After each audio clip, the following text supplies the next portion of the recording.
My Raptors fans, what is going on? I'm going to keep this short and to the point. They have to be procrastinating at this as the trade deadline basically comes on Thursday, and the Raptors still have not made any moves.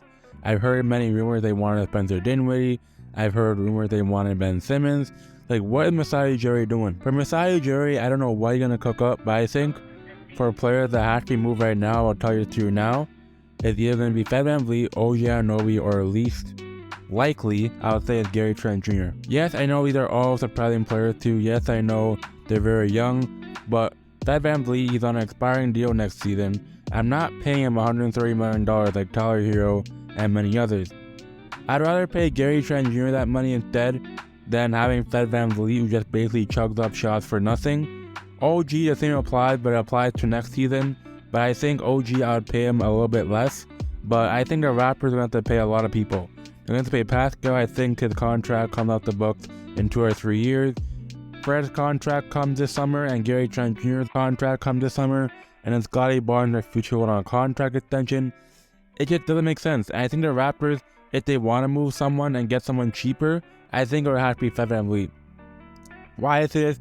Because VanVleet, he can be used on many other teams, like for example the Phoenix Suns, like the Clippers, even the Timberwolves, the Lakers, the Nets. There's so many teams that can use VanVleet services and could pay him more money, because on the Raptors, they have only 5 players that are giving you a lot of production, and I think Scotty Barnes might be next for his rookie contract extension.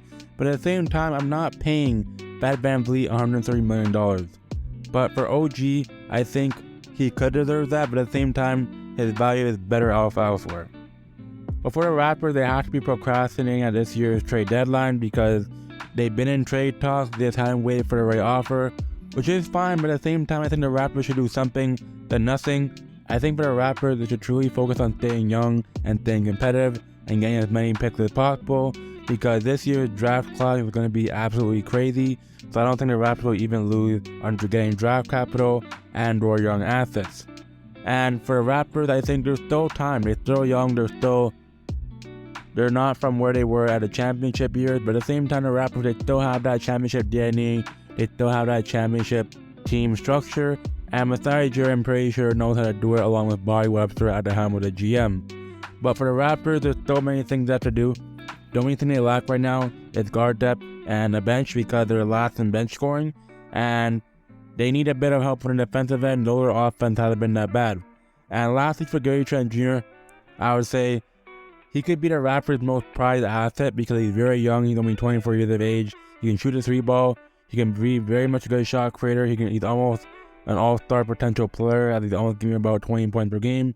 For the Raptors, they have many options to cook up their hands, but I think at the same time, Gary Trent Jr. is the Raptors' most valued asset, along with VanVleet and OG Anunoby. And for this trade deadline, it's pretty much going to be scary, but that's what I gotta say for the Raptors content today. So if you guys like the video and want Raptors content every week, I'm going to slow the content down and see where it goes, because I'm on TikTok and stuff, so be sure to like, follow there. And it's your boy Demi, I'm out.